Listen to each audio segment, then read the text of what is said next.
Greetings, everyone. Pete Pardo here from Sea of Tranquility. Welcome to another episode of Ranking the Albums. Today we're going to take a look at a fairly obscure UK progressive rock band from the 70s. However, they were signed to Arista Records. Their debut album did come out on Arista, so the record label had all intentions of hopefully this band becoming a next big thing. But unfortunately, by the time they signed the band England, prog rock's heyday kind of had already passed. I think if their debut album had come out a few years before, history might have looked at them a little bit differently. So if you love classic prog bands of the 70s, like Yes and Gentle Giant and ELP and certainly Genesis, Happy the Man, that sort of thing, I think you'll really, really love this band if you haven't already discovered them. Let me tell you about the classic lineup of the band, comprised of Robert Webb, kind of the main guy in the band. He's their singer and keyboard player, plays a little 12-string guitar as well. Moog, synthesizer, mini Moog, Hammond organ, harpsichord, Mellotron, Fender Rhodes, electric piano, regular acoustic piano. I mean, it's the arsenal. Hey, at everything. Frank Holland on lead and rhythm guitars, vocals, little bits of keyboards and Mellotron, things like that. Martin Henderson, bass, vocals, acoustic guitar, and Joe Lee on drums and percussion and backing vocals as well. Everybody singing in this band or contributing. Robert Webb, obviously the lead vocalist, but everybody else contributing the backing vocals. Vocally, amazing stuff going on here. Amazing stuff. You like bands like Sparks and Queen and City Boy and Supertramp, with the great lead and backing vocals, you're going to love this band. So we've got 3 studio albums, one sort of a compilation that was put out after the band had already broken up, containing unused songs that didn't make the second album that never kind of came out. And then they reunited for a band in more recent times. So I'm going to rank them as I like them here. And we're going to start off at number 3. I'm going to go with their 2017 release called Box of Circles. Buy now, see more inside. Yeah, because of course the original release had the lady all naked.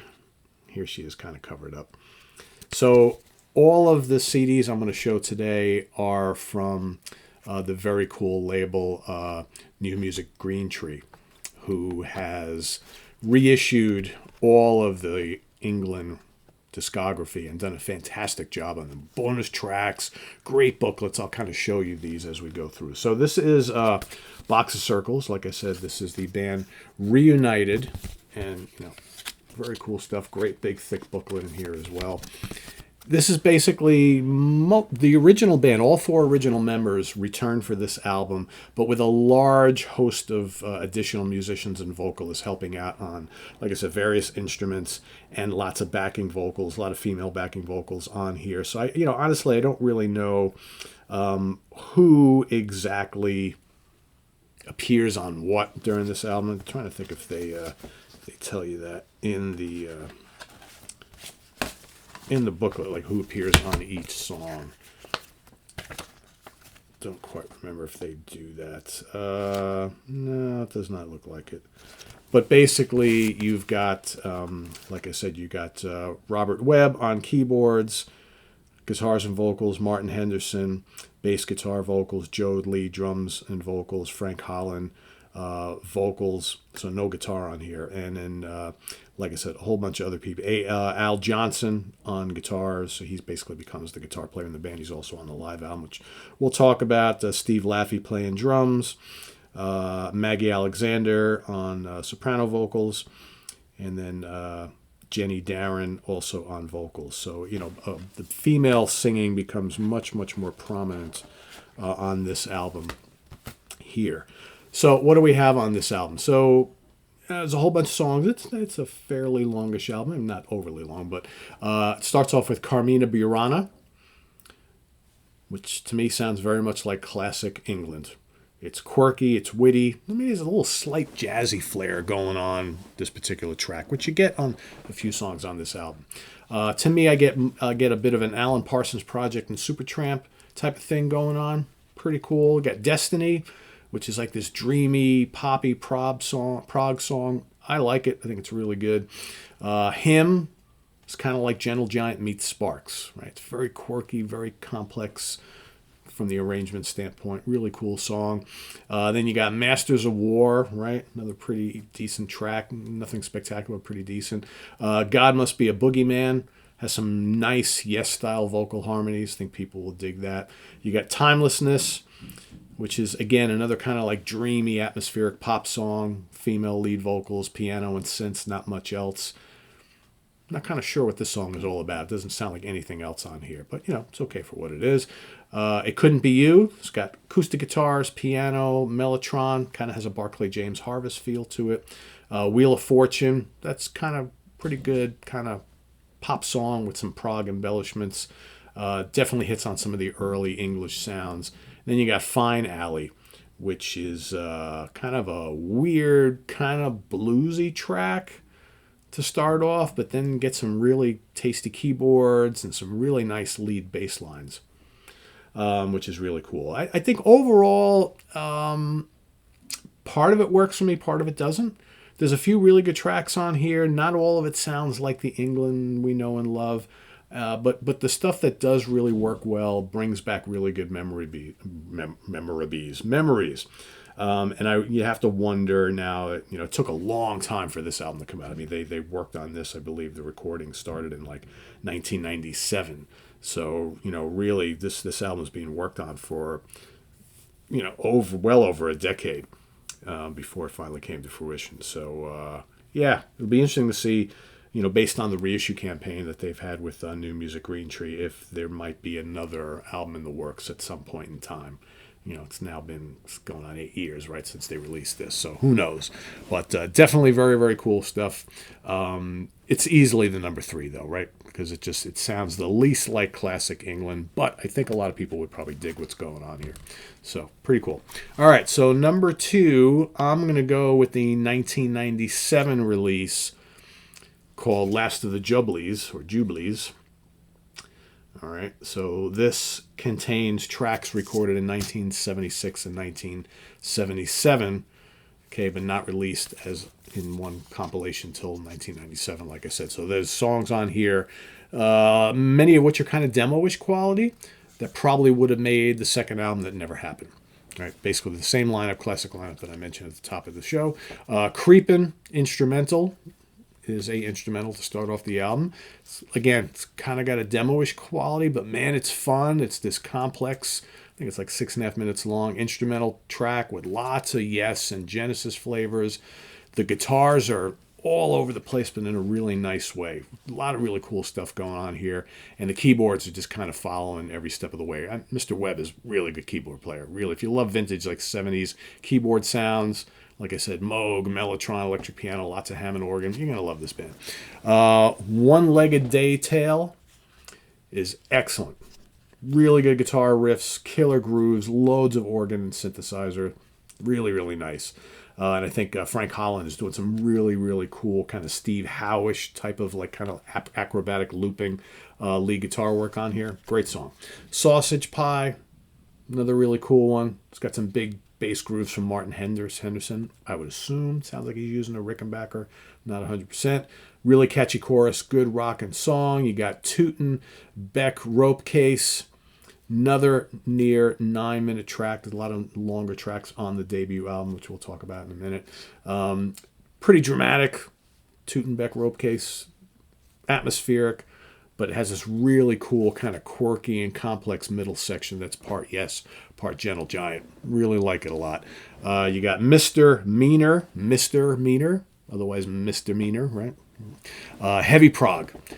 The recording quality is not so good. It's probably the worst sounding song on the album, but it's a really good track.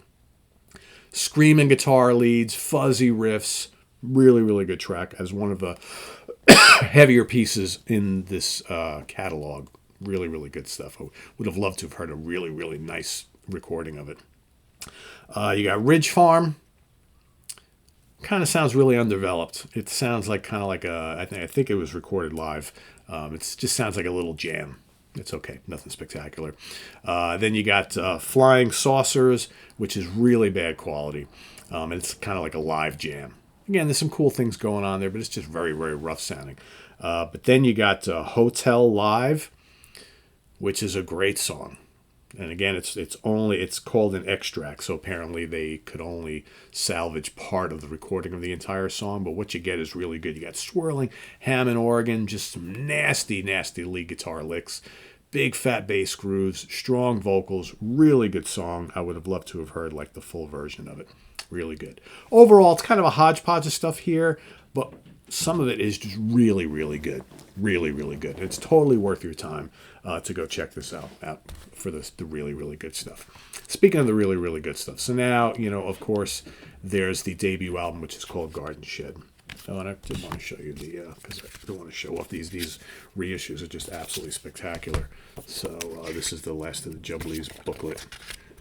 And again, you got full lyrics to everything, and if I remember, some cool photographs. Yeah, live shots, really good live shots from back in the day of the band. Webb with his big bank of keyboards.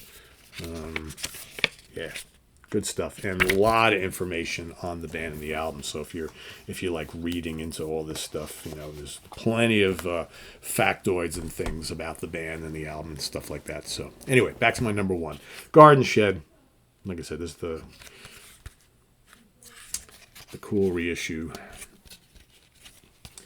double disc set, because on disc 2 you get all sorts of bonus tracks, live stuff, leftovers, different versions of stuff that made the last of the Jubblies album, all sorts of really cool stuff, B-sides.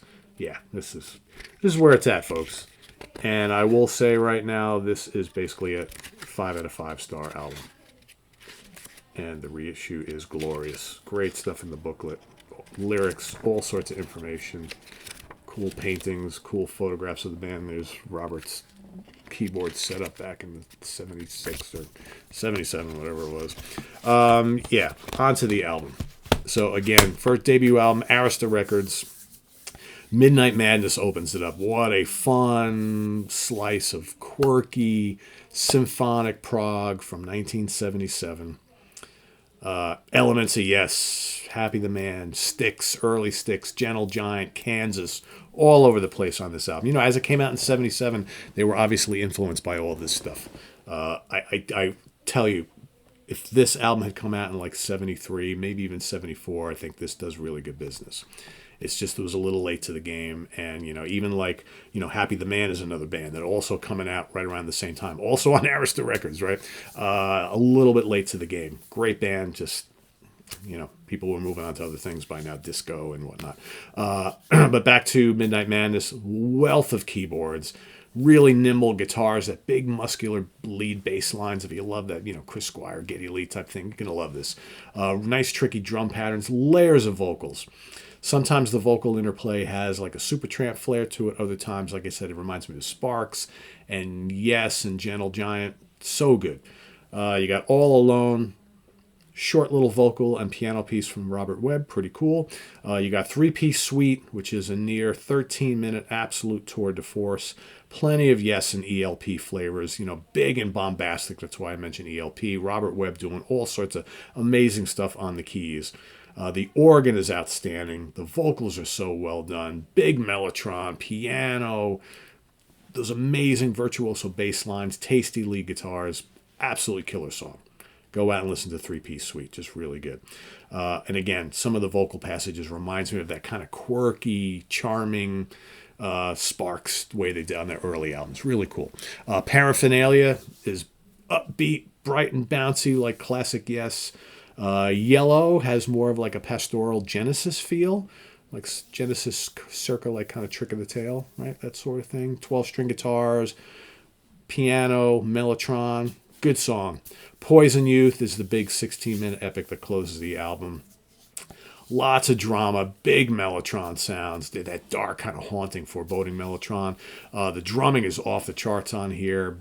Loads and loads of different vocal layers, lead and backing vocals. Really, really cool. Bombastic Moog synth and Hammond organ. And then the middle section is like kind of heavy. And then it kind of segues into this weird kind of like ELP style carnival music. and then the mellotron comes back in. It's creepy, and then screaming guitar solo comes in, and then back to like atmospheric kind of pastoral prog before going back to a big bombastic prog finale. Incredible song. So good. So good. Great album, as is. Bonus tracks, you get all sorts of stuff on here. You get Nanogram. So Nanogram, actually, and you get a live version of it and studio version. Nanogram was an early B-side.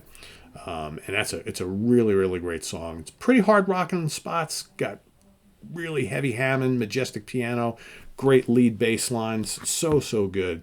It would have fit perfectly on the rest of the album. Just so good. You got other stuff on here. Fags, Booze, and Lottery. Very British sounding. Kind of like quirky pop song with little prog embellishments. Listen very carefully. You can hear a little passage of 21st Century Schizoid Man in it, which is pretty cool. You got, Masters of War is on here as well, like I mentioned that before. Again, that's kind of bluesy, jazzy type of thing. You get The Ladies Valley, which is vocals, piano, and synth. Kind of like more of like an atmospheric pop track. But then towards the end, it gets all sorts of proggy, noodly, and it really turns into like a different kind of song. Really good. Kind of ELP-ish towards the end. You got another version of a three-piece suite on here. You got a fun song called Heebie Jeebie, which is lots of fun. It's kind of Canterbury-ish, kind of playful, jazzy prog type of thing. Really good stuff. I mean, the reissue here, obviously, 2 CDs, all sorts of stuff. But the main album is a drop-dead 5 out of 5 star classic. Just absolutely so good. So, yeah, that's my ranking. So, again, debut album, mandatory purchase if you're a prog fan. If you don't have it, go get it. Get this reissue. It's great. And then I'll go number 2, Last of the Jubilees. And then Box of Circles coming in at number 3. I would highly recommend getting the whole catalog because you got to have the whole story here. But that is not the whole story because the band actually went out and toured in Japan, played a couple shows in Tokyo, Japan in 2006. And the result here is the concerts in Japan, England. Ed Unitsky did the artwork for the album. And there is the current lineup of the band, or the most recent lineup of the band. You got a nice thick booklet with all sorts of photographs and information, and the band playing most of their well-known tracks from throughout the catalog that I just mentioned. Loads and loads of photographs here and liner notes and things like that. Very, very cool stuff. And what's amazing about this live album is that they sound like they did back in the 70s. It does not sound like a band, coming back 40, 50 years later and just kind of slogging through some stuff. It sounds vibrant, and they had all sorts of issues with the recording, and they had to do lots of work to recapture and restore a lot of the stuff because there were issues with the bass. The bass was lost in the mix and all this other stuff, but it just sounds amazing, and vocally it sounds incredible. So you got a lot of female vocals on here, but basically you've got Midnight Madness, Paraphernalia, Masters of War, Yellow, Imperial Hotel, Open Up, Lament for Alex, All Alone, 3-piece suite, It Couldn't Be You, Poison Youth, and Nanogram. So lots and lots of really good stuff on there. And, yeah, just really, really good stuff. I highly recommend it. Very, very good. Very, very good album here. And if that's the last thing we hear from England, we'll see. Obviously we do have this. And will they follow this up with another studio record? We shall see. But this is really, really great live album. So in essence, you really got to have all 4 of them. So just head on over to New Music Green Tree. I can drop the link down below. It's the same company that reissued the entire Toad catalog that we reviewed fairly recently. So I'll drop the link that you can go and investigate and order these because it's mandatory stuff. Rand Kelly, if you're watching, you need all these, my friend. You need them. So really, really great stuff. So if you're already familiar with the England catalog, down below, let us know what you think. And I think I misspoke before because the hotel song, right? I think that's just the name of this track, Imperial Hotel Extract. It's not the recording on the Last of the Jubilees. I think is the entire piece. So, because I see they play it at the live concert in Japan, and it's still called Extract. So I guess that is complete. What's on there? So go figure. Whatever. Anyway, thanks for watching. Visit us on the web at www.seatranquility.org. We're on Facebook. We're on YouTube all together, all the damn time. Please subscribe if you haven't already, and click on that notification bell so you get alert of all of our content as a post. And please do hit the like button before you leave. Also, down below we get the links to our Ko-Fi page for channel donations, our merch page, our Cameo page, and the Sea of Tranquility membership options. All down below. Thank you in advance for all your support there. And we'll see you soon here with more stuff coming up next week on Ranking the Albums. Got kind of a little dream team putting together for next week. We've got John Gaffney from Lair of the Alchemist, Rich Catino from Brave Words and Bloody Knuckles, Metal Asylum and the Metal Hall of Fame. We're going to get together and rank the albums of the great kind of underground U.S. metal band Omen. Very cool band. So Rich, John, and I are going to rank that catalog. It's not a huge catalog. I think it's, 6, 7 albums, something like that. We're going to be ranking those next week here on Ranking the Albums. Till then, I am Pete Pardo. Thanks for watching, everybody. Stay tuned. Bye-bye.